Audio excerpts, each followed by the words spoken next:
Greetings from LA, my dear friends. This is Daisuke, and I very much hope that this video finds you well and in very good spirits wherever you are in the world. And today, if you don't mind, I would very much like to continue on with our journey, our discussions, our discoveries, and our explorations with respect to the recent releases made by the Criterion Collection during this year of 2023. And that brings us to a release title which has been designated by Criterion under this new Blu-ray edition at spine number 1184. And this is a work which is described as being from the year 1996. And the name of the filmmaker is Cheryl Dunye. And the name of the work is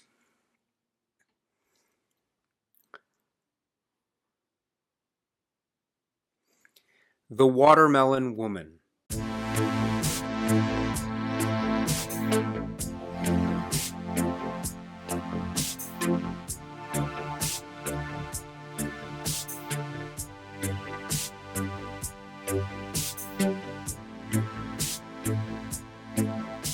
This is the work which is described as being from the year 1996, and it is from the writer and director Cheryl Dunye.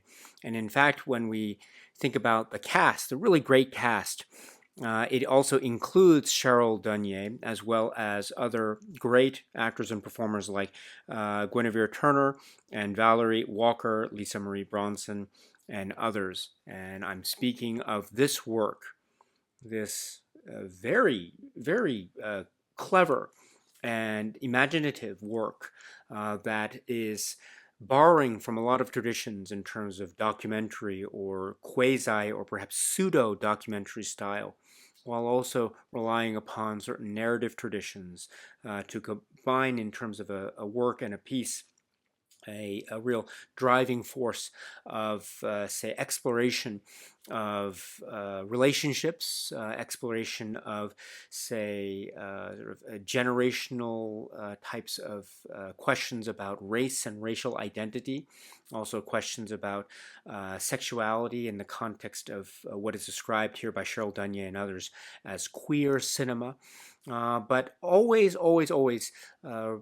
never losing sight, never losing focus of the individual stories, the individual spirit, the very makeup of who these people are, not just as characters that are captured in this work, where the bounds or the lines between fiction and nonfiction are very admittedly blurred. Not only do we experience their stories in terms of the characters within the work, but we also understand that there may or may not be certain transfigurations or implications beyond, say, the realm of fiction into the world of the real deeply personal and intimate when we're speaking of the filmmakers and the people that appear in front of the camera as well as behind the camera. And of course, I'm speaking of Cheryl Dunye as the performer, Cheryl Dunye as the star of this work, Cheryl Dunye as the writer and director, and also Cheryl Dunye as an individual and artist who is bringing forth so much of the focus of the intelligence and life and balance that is part of this overall experience. This is The Watermelon Woman. What a great film this is. Really great. And I'm so glad it's here in the Criterion Collection in the form of this Blu-ray edition. And it's a great release, by the way, and I'll try to talk a little bit more about why I feel that way, especially when, for example, when we're talking about the supplemental features, which we'll talk about a little bit later in this video. And so I think one place to start in terms of an approach to this really fascinating work, The Watermelon Woman, is to focus in on the plot or story structure of this film. And I think that brings us to a focus on the characters, perhaps led by the character of Cheryl, who is portrayed by Cheryl Dunye, and who shares the same name as Cheryl Dunye. So that, I think, already gives us a possibility or clue as to how much of this work we can absorb and interpret as a quote-unquote reflection of the true-to-life personality and concerns and viewpoints of Cheryl Dunye, the individual and artist and filmmaker, and how much of what we are seeing enters into the realm of narrative fiction. So fiction versus reality, or perhaps versus isn't the right word, fiction and reality in a type of hybrid or in a type of complementary dance or relationship that forms the basis of, again, this intensified self-reflexivity that is very much, I think, supported by the various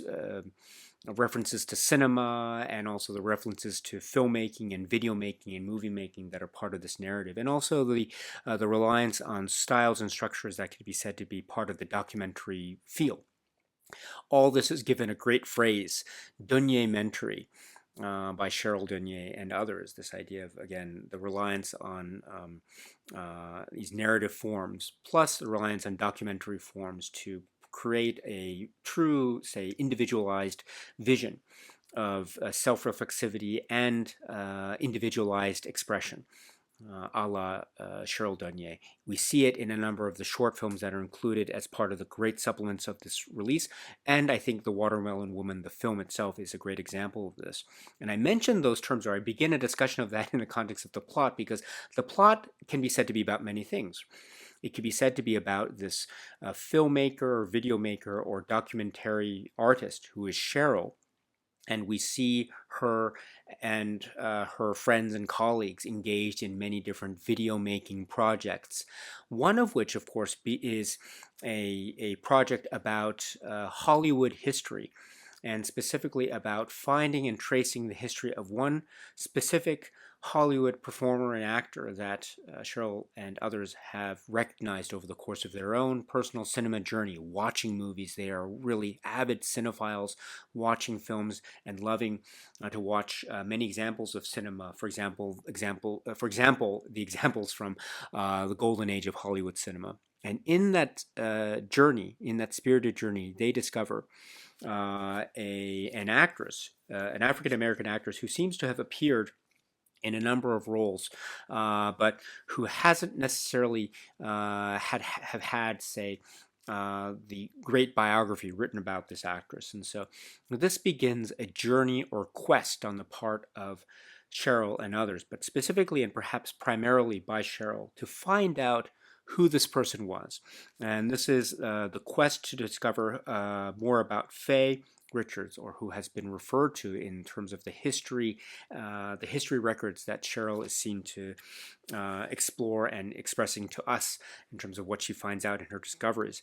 Faye is referred to as the Watermelon Woman, so that is the title in question. So on the one hand, this is a type of quasi-documentary search for a journey in discovering who is the Watermelon Woman in the context of the history of, say, 1930s cinema. So that's one aspect of this. And already we have the possibility opening up before our very eyes with this route, with this avenue of, say, a narrative structure, because this allows us and allows Cheryl Dunye a number of possibilities, and perhaps all at once. One of which being the idea of, say, race and race relations as depicted in quote-unquote mainstream cinema.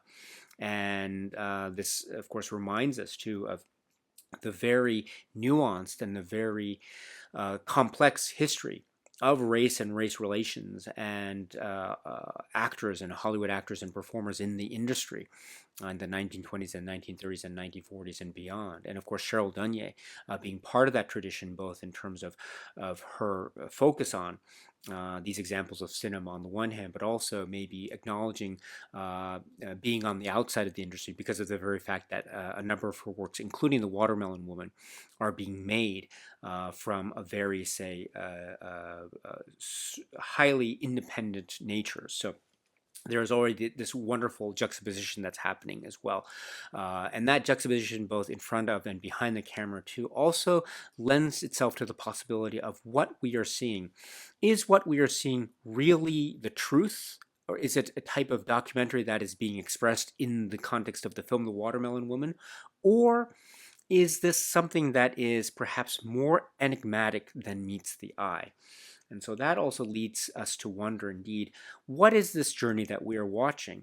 the character of Cheryl undergo. Is this journey really a journey that the real life Cheryl Dunye experienced, or is this something that is quote unquote fictionalized and made up? But that's part of the charm, that's part of the mystery, that's part of the enigma that is the journey person aspect of the Watermelon Woman. And also, this provides us a great opportunity to, and Cheryl Dunye as well, to have fun with and exercise that great joy, the cineast joy of seeing all these references to, say, Hollywood cinema or 1930s cinema, seeing all these references to, say, contemporary works of art, movie forms, also discussion of, say, film production.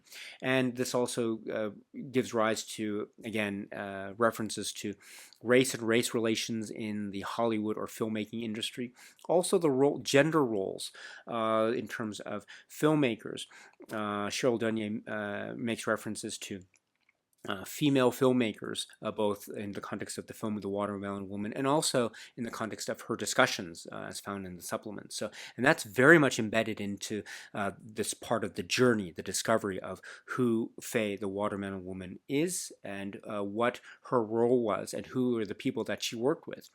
And what does that say in terms of the status quo vis-a-vis female filmmakers in this context, 1930s, the cinema making machine, as well as African American actors and performers and artists in parallel. Then that's not all, because the film The Watermelon Woman then takes at the same time a very personal, intimate approach too, because we are also focusing in on Cheryl, the individual, and Cheryl, the a very energetic person, as an artist and as a human being. And we see her relationship with some of her friends, Tamara being one of the very vocal and very highly forthright friends that she has, because she's very outspoken and she very much says what she thinks, even to the point of reaching the point of breaking point of insulting to others in a very comedic way. But it also has a very strikingly honest approach. So that's one aspect that adds to the humor and, say, individual element of the film. And then also we see the quote-unquote daily life, the work environment, working in a video store, which also is a great little nod to, say, the cinephile love of that is captured, that's portrayed in this film, and all the great references to cinema. It's really wonderful.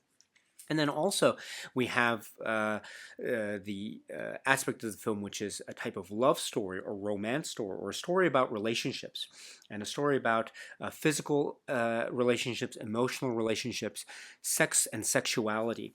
And Cheryl Dunye speaks of this work as an example of, perhaps it could, or maybe not an example, but Cheryl Dunye in a number of the interviews talks about how this film has been seen or interpreted as being a part of the queer cinema.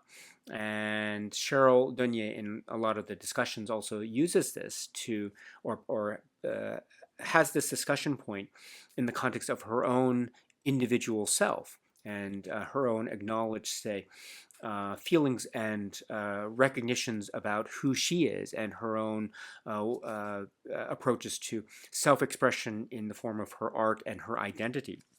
And she acknowledges, therefore, as part of that expression, she wants to express how she feels in terms of sex, in terms of attraction towards others, in terms of her own sexuality, in terms of being in terms of her own blackness, in terms of her own lesbian identity. And this finds form in the relationship that she has with one of the other main characters of the film. That's the Diana character, Guinevere Turner's character.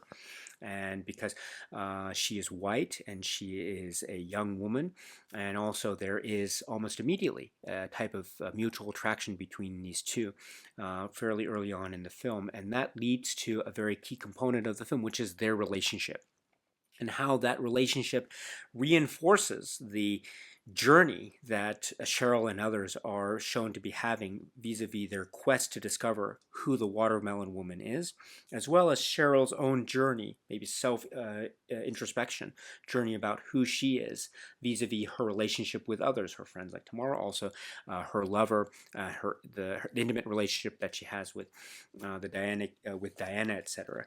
And this, therefore, provides an opportunity for a wonderful merging of type of narrative, quasi-documentary narrative, the quest of the for who the Watermelon Woman is in the context of 30s cinema, and also a journey into who Cheryl is or who she perceives herself to be in the context of the self-expression, the self-reflexive expression that is the film The Watermelon Woman itself. And that fascinating double, triple, quadruple layering, and perhaps exponentially beyond, that type of layering makes one wonder and question and really become so curious as to what we are seeing before our very eyes, but never losing sight of the fact that this is ultimately and always, always, always an act of intense and very honest, very, very honest self-expression on the part of Cheryl Dunye and others here who are emerging. And this, I think, makes this film so very poignant,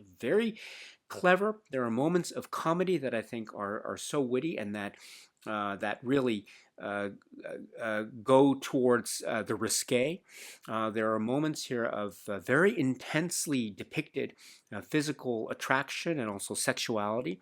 There is a moment of sexuality that is depicted that was actually considered to be quite controversial in some quarters, and we'll talk a little bit about that when we get to a discussion of the supplements here. But so it has some very frank approaches to sexuality and nudity and sexuality as depicted here. So that all serves, again, the one of the great strengths of this film, which is the use of the medium, the use of the form in this self-reflexive way that essentially twists and turns with respect to our own expectations about genre and narrative form and documentary form, to create this, I think, multi-layered exploration of race and racial identity and gender identity and sexual identity, while also creating a type of socio-political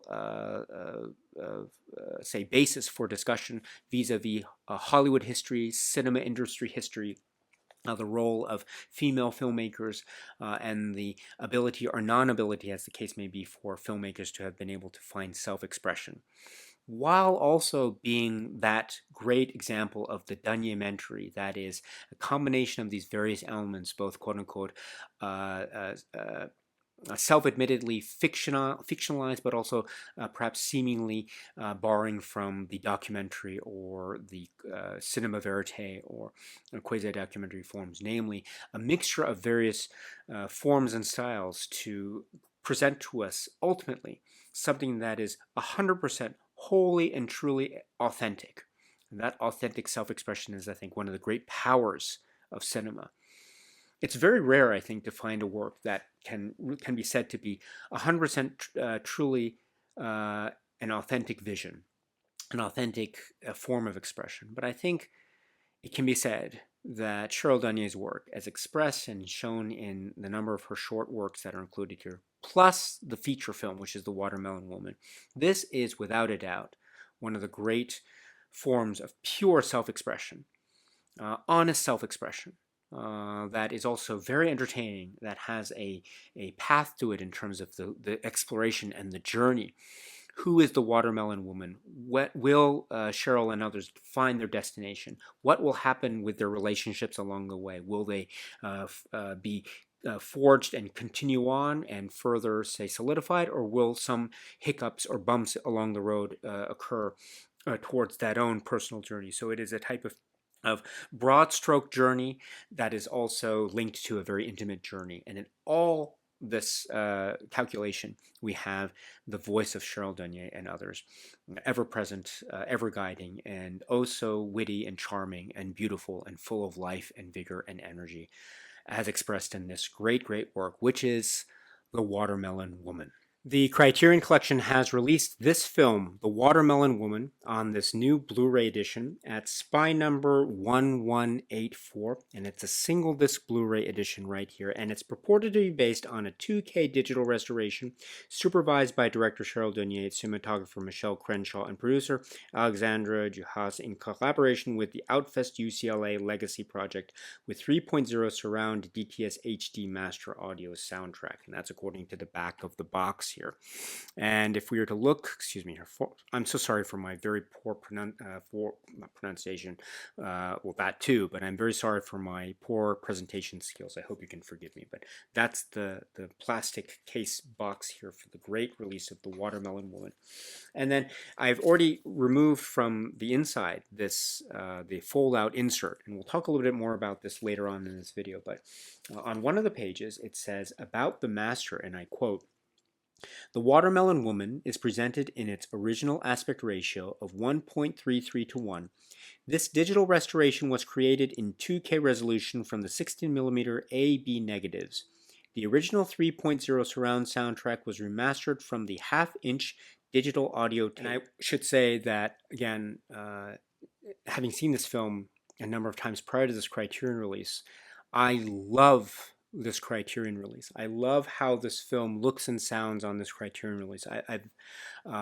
I've never had the opportunity, I've never had the great fortune, unfortunately, in my life to be able to see this in the theater, for example. I'd love that chance, but whenever I saw this before, it was a great thing to be able to watch, but it wouldn't necessarily be in, say, the quote-unquote top highest quality, end quote, form that we might be used to based on, say, today's contemporary technology, Blu-ray technology, 2K, 4K scans, etc. Well, here we have a film and film presentation that looks and sounds great, and I've never seen this film look better, and I'm so thrilled with this. And it was like returning to this film, like meeting an old friend that you hadn't seen in a while, and just getting reacquainted, which is that lovely feeling on the one hand, and then having that sense of kind of freshness on the other, because it is the film, but it feels sharp, and it feels vibrant. Not that it didn't feel that way before, but there's something about the magic of how this looks in the presentation that just makes that, preserves that, and highlights that, and celebrates that. So, I'm so glad it's being presented here in this way, not only in this great high-quality presentation, but in this great Blu-ray for hopefully as many people as possible to see. So, if you're looking for The Watermelon Woman presentation, at least for my money, this is the place to go. So I'm very happy with the way this looks and sounds in terms of this Criterion release. And now let us turn to a discussion of the supplements that can be found here on this great disc. And as you can see from the back, I have the Blu-ray disc menu, and as part of the menu we have supplements. And when I press the button for supplements, we have the sub menu, which has 1, 2, 3, 4 options. And then when you press them, you can see that some of them have even further options. So what are they? So the first section here in the supplement section is called Meet the Filmmaker Cheryl Dunye. And when you press this, we have 2 further options. And it says, in these interviews conducted for the Criterion channel in 2022, director Cheryl Dunye discusses her background, her career, the making of The Watermelon Woman, and the National Endowment for the Arts controversy surrounding the film. So these are the 2 interviews, both with Cheryl Dunye, made for the Criterion channel, the streaming service, again, as described here, 2022. I'd never seen these interviews with the filmmaker before, so it was great to see, and just so wonderful. Cheryl Dunye, as an artist and as an individual, just has this way with words, and has this way of being so, I think, welcoming, and so honest, and so friendly, and just so accessible in terms of how she's describing her art, and also very much honest. I love this. I really love this. And just talking about her background again. Sorry, the first interview, Meet the Filmmaker, is approximately 16 minutes, and then the Cheryl Dunye on the NEA is approximately 3 minutes. So on the first one, she's talking about her background, and her family background, connections with Polaroid, and her maybe early interest in the image and film. Philadelphia, she speaks of in terms of very important in terms of her childhood and growing up, and also in the context of her family, and how Cheryl Dunye describes it in terms of blackness and black identity. And this becomes a very key aspect, as well as conceptual explorations in her early works, which are also described here Greetings from Africa, Janine, etc., which again are part of the package of the supplements here, which also go towards discussion and exploration of her own sense of self and her own concept of self in the context of sexuality and lesbianism and expressing attraction, expressing this idea of physicality and the real honesty of sex and sexuality in a way that is, I think, again, very true and very real to life on the one hand, but also in a very clever way calling attention to itself and this type of cinematic self-reflexivity, which is also on display in some of the short films, which is great. It's brave, it's honest, it's bold. It's also, again, this example of the phrase that Cheryl Dunye uses here, Dunye-mentary, and I love it. I absolutely love it. And then also going into details surrounding the making of the Watermelon Woman, the circumstances involving some of the casting choices. Again, a lot of things taken from her real life surroundings. Many of the people that she knew were given a chance, like cameo appearances from her life, and she describes it. Some of the people that appear are people that were very important or are very important within the community. So these and other reasons, and also just the circumstances involving how it led to this feature film project like the Watermelon Woman, and certain production details in terms of funding, etc. So for these and other reasons, and also getting a sense to, excuse me, I'm so overwhelmed by my excitement for this and the discovery of Cheryl Dunye's filmography. That watching something like this Meet the Filmmaker interview gives to me. And another thing too is just, again, being privy to, or just being able to listen to her speaking, just her energy. It's so warm, which I absolutely respect and admire so much. So very exciting stuff indeed. And also for me too, I am learning more about the works of Dunye.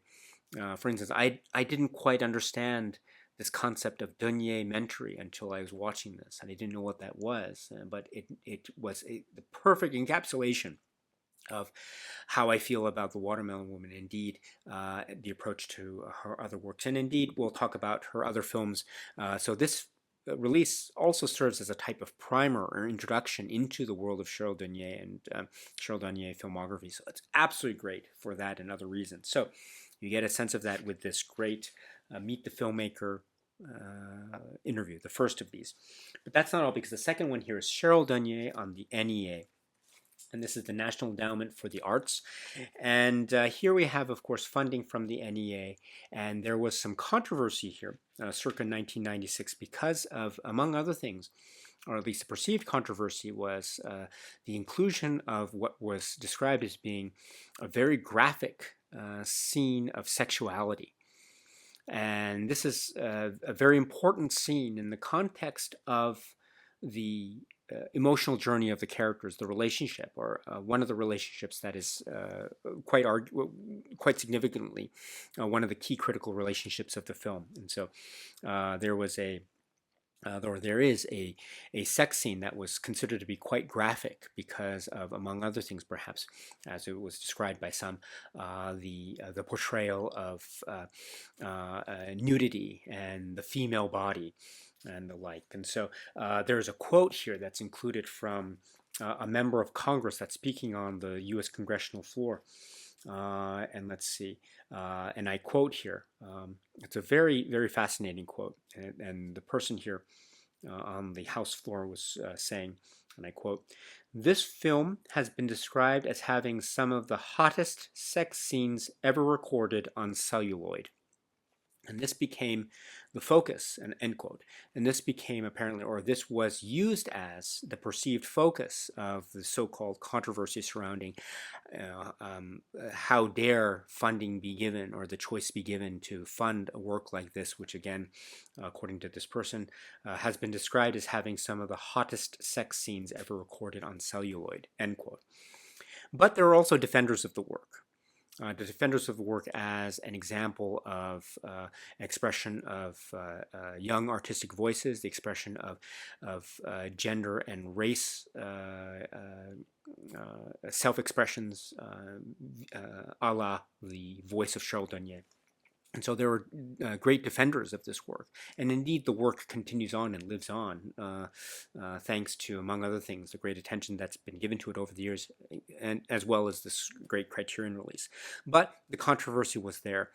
And it perhaps might speak to certain, maybe, attitudes about Cheryl Dunye, and also attitudes about films that focus in on characters like Cheryl, like Diana, like others, and that portrayed in a way that shows frank and honest depictions of sex, using shots of nudity, using close-ups, etc., to portray that.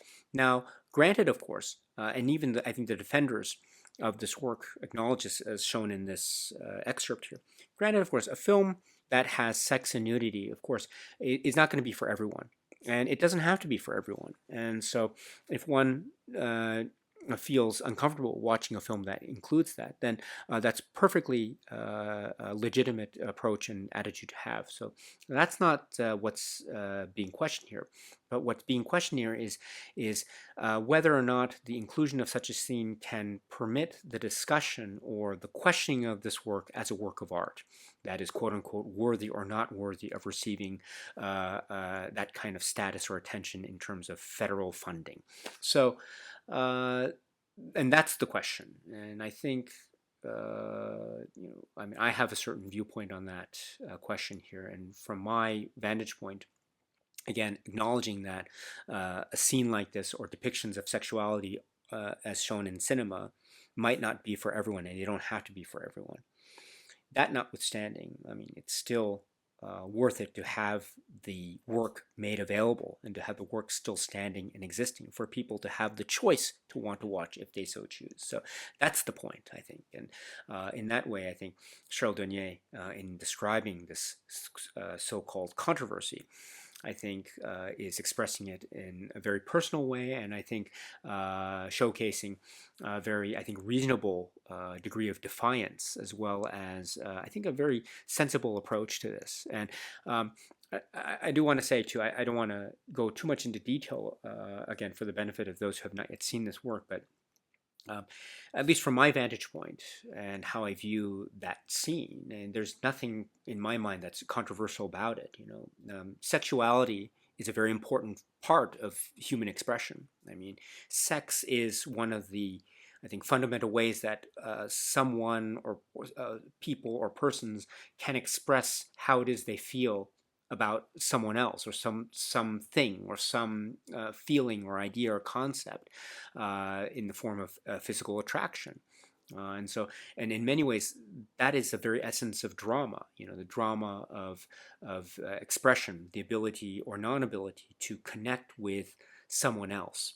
And that connection, or the endeavor to connect, that forms the basis of drama. And we see that a lot depicted in terms of human emotional connection, and also in human physical connection.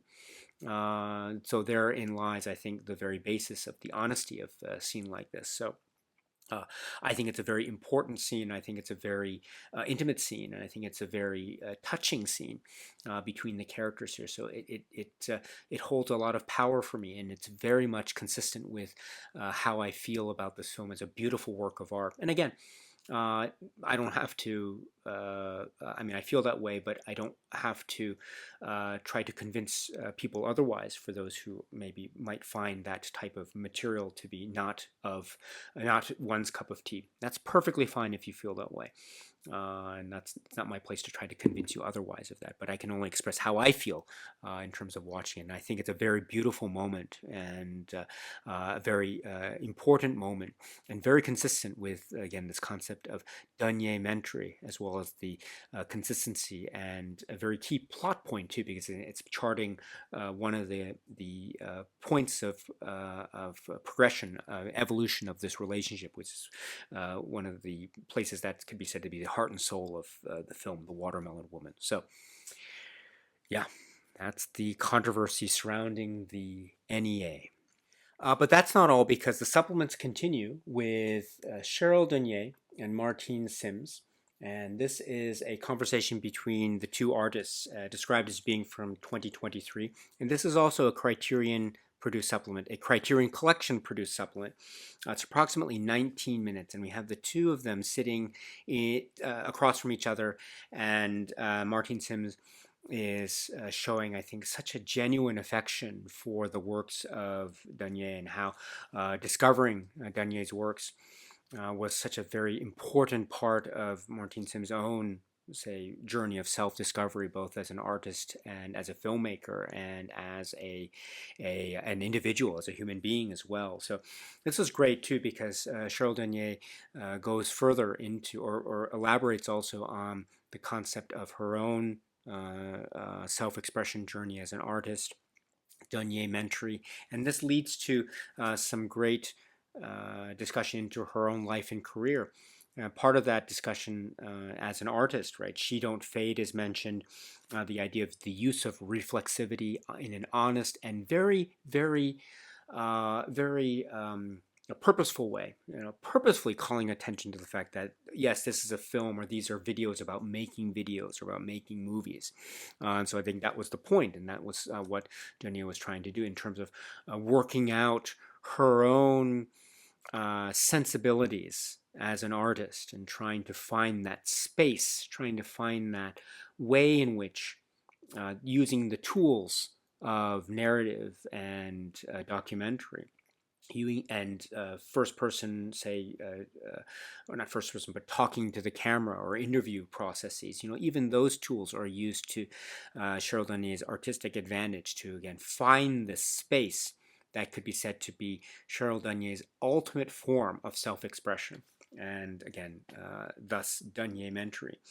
And we have notions too of points of exploration within this realm of what they describe here, what she describes here, identity in the context of queer identity, in the context of blackness, and also feelings too about that type of identity and those sorts of labels. Even those sorts of labels, too, might be places that find senses of resistance on the part of Cheryl Dunye as an artist and individual and filmmaker. She does recount here, for example, how the label of black cinema was one that perhaps was one where she found, to her surprise maybe, and perhaps her shock, some, not all, but some voices that were voicing criticism towards Cheryl Dunye in terms of featuring an interracial relationship, and perhaps maybe even goes so far as to accuse in a critical way Cheryl Dunye for not necessarily being in the mode of making films of the tradition of black cinema.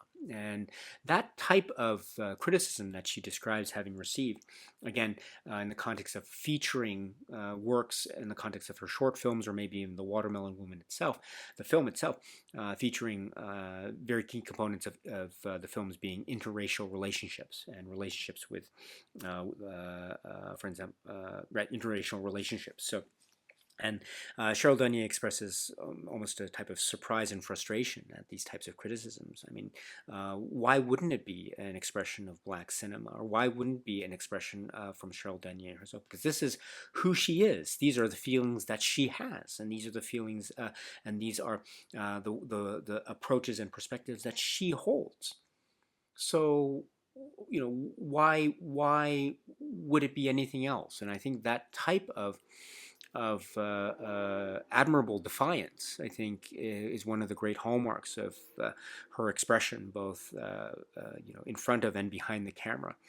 And it's also interesting to get a sense of the type of not just satisfaction in terms of the artistic expression, but also the struggle that is part of that. It goes hand in hand with that, for better or for worse. So.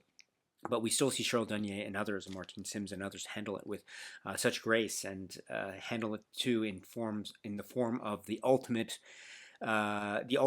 expression of that, which is the works themselves. So yes, so for these and other reasons, this discussion between the two artists here is fascinating. It's so great. This is approximately 19 minutes, so please check it out if you can. That's not all, because then we have another discussion also described as being from 2023. This is also, I think, a Criterion Collection produced one. This is approximately 23 minutes, and this is with Thomas Allen Harris and Alexandra Juhas, who is one of the producers of this work, The Watermelon Woman. And so this is really great because we get also some other aspects of, say, meeting Cheryl Dunye, working with Cheryl Dunye, both on a professional and personal level as well. And the description here of the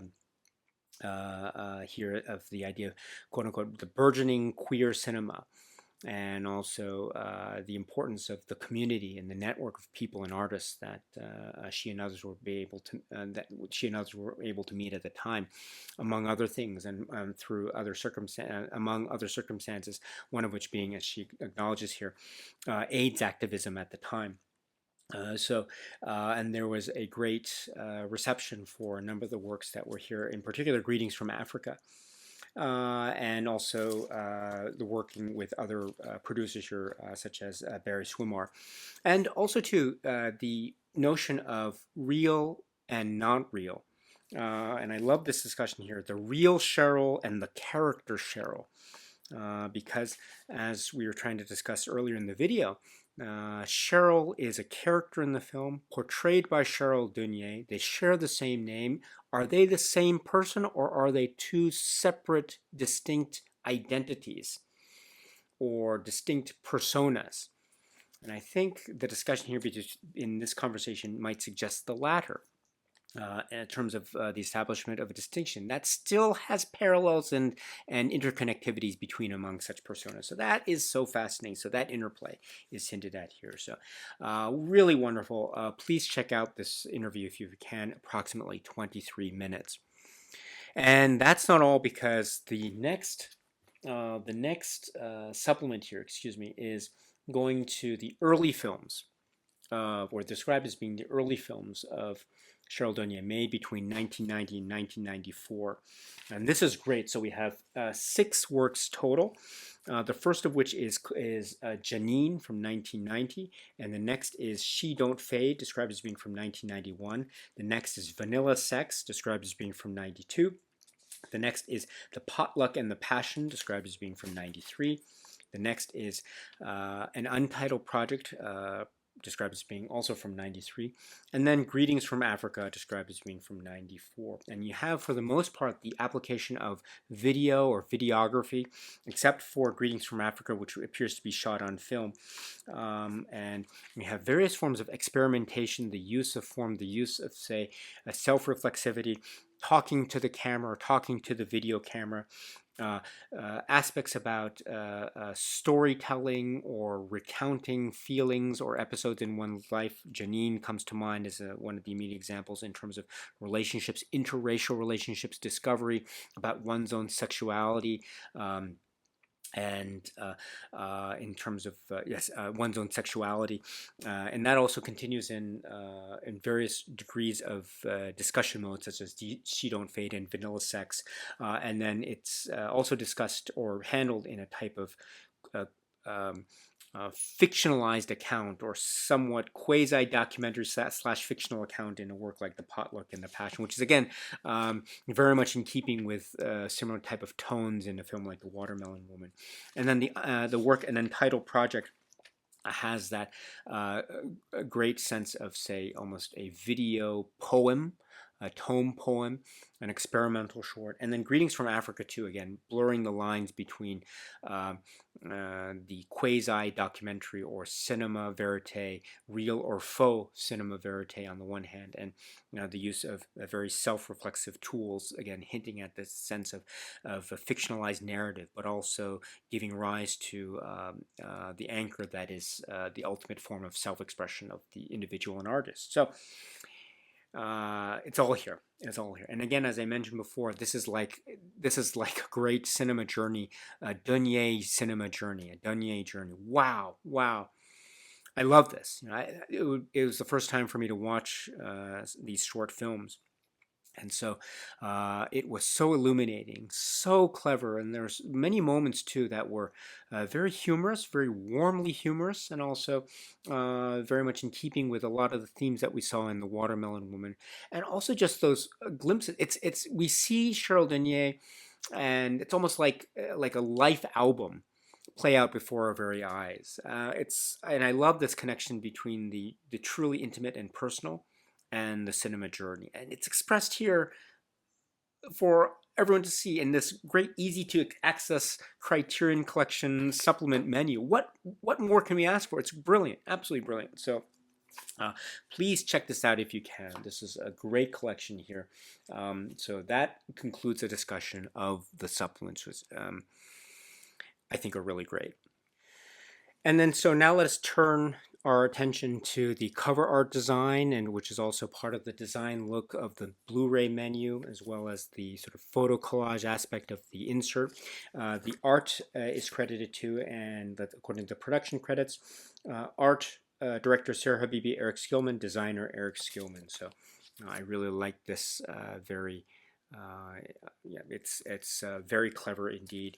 And also we have, I mentioned here, the fold-out insert. I'm not a fan of the fold-out insert. I wish they could have done the staple booklet, but that's okay. We have also here the great essay by Cassie da Costa, which is called Faking It, Making It. It's right here, at least the start of it here. Faking It, Making It. And I thought this was such a great essay. Once again, my strong recommendation, yes, is to watch the film first. And then if you're interested, and I hope you are because it's really great, after you watch the film, please read the great essay here called Faking It, Making It.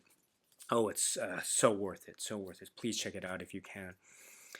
And so, my dear friends, that is just what I wanted to say today about this great release of a great film, Criterion release of this great work, Cheryl Dunye's work, The Watermelon Woman. Oh, I'm so glad this is in the Criterion collection, and I felt like I was able to take this Cheryl Dunye journey, the life and times and works of Cheryl Dunye, as shown to us by the Criterion Collection via this great release of The Watermelon Woman. So, I am over the moon by this. This is so great, so wonderful.